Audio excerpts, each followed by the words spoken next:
Labor plays a vital role in the cattle industry, and without a steady, capable workforce, the beef supply chain would struggle to meet the demands of consumers. In fact, there could be some challenges ahead, so the National Cattlemen's Beef Association is taking an active role in addressing labor-related concerns. And joining us now to talk about this is Ethan Lane, Senior Vice President of Government Affairs. Ethan, tariffs and trade have been in the news a lot lately, but you're watching another pressing issue. Can you tell us more about the concern around these labor issues? Well, we know that immigration and different ways that people have made it to this country are a big focus for the Trump administration.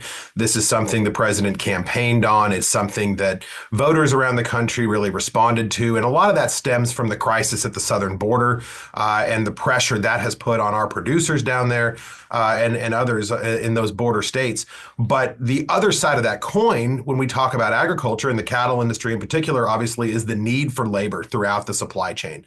And right now, we're looking at a couple different programs that have come under scrutiny from the Trump administration. In particular, one called CHNV, that's Cuban, Haitian, Nicaraguan, and Venezuelan refugee program. It's a parolee labor program that is a multi-year visa with an annual review process. The Department of Homeland Security terminated that program on 30 days notice a few weeks ago, and we're now anticipating a loss of quite a bit of labor in the packing sector in particular, maybe as much as 15% or more in some plants around the country. And we're hopeful that we can find some kind of a resolution there to avoid a loss of labor at a time when, as always, we need throughput in the cattle industry. We need those cattle to be processed, put into boxes, and put on store shelves for consumers both here and around the world. So during the early days of COVID, labor issues created outsized impacts on the beef cattle business. Is it a possibility we could see a similar issue occur here? Well, I certainly think that we need to be prepared for that possibility. This is something that the administration we know is committed to. Now, the president has said multiple times over the last few weeks that he recognizes there's an undue burden on farmers and ranchers and hotels and other industries that are dependent on these labor sources. And we're not asking the White House to not go forward with terminating this program. We're asking for a gentle landing. We're asking for this program to run its natural course and for these permits to potentially not be renewed, which would give the supply chain enough time to catch up and hire new people for those roles over the course of 18 months, let's say, rather than immediately. If we can get that kind of flexibility, the packing sector is telling us they don't believe there'll be a major disruption here from this.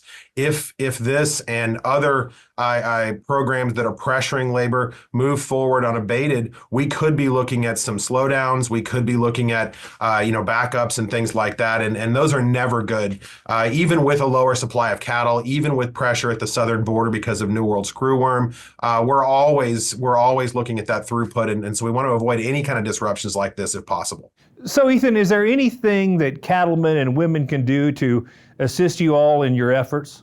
Look, this is one of those issues that it's important to be talking to your member of Congress about, making sure that they understand, the realities of what we're talking about here. And from what we've heard, they do. But it's always good to keep informing. Never assume that your representative or your senator knows what's going on. Never miss those opportunities. And keep talking. Keep talking to your state affiliates. Keep talking to NCBA. And we'll keep educating the White House, the USDA, and others in this conversation to make sure they understand what's at stake here and continue to remind them we're supportive here. We're on the team, but we need to make sure we're clear about impacts and give them the full field of information so the president and his team have the right tools to navigate this in a way that doesn't disrupt an industry like the cattle industry. Thanks, Ethan, for the work you and your entire team are doing on this important topic. Now, to keep up to date on the issues facing you as a cattle producer, why not become a member of NCBA? It's easy to do. Just call 866-233-3872, or you can visit the website ncba.org.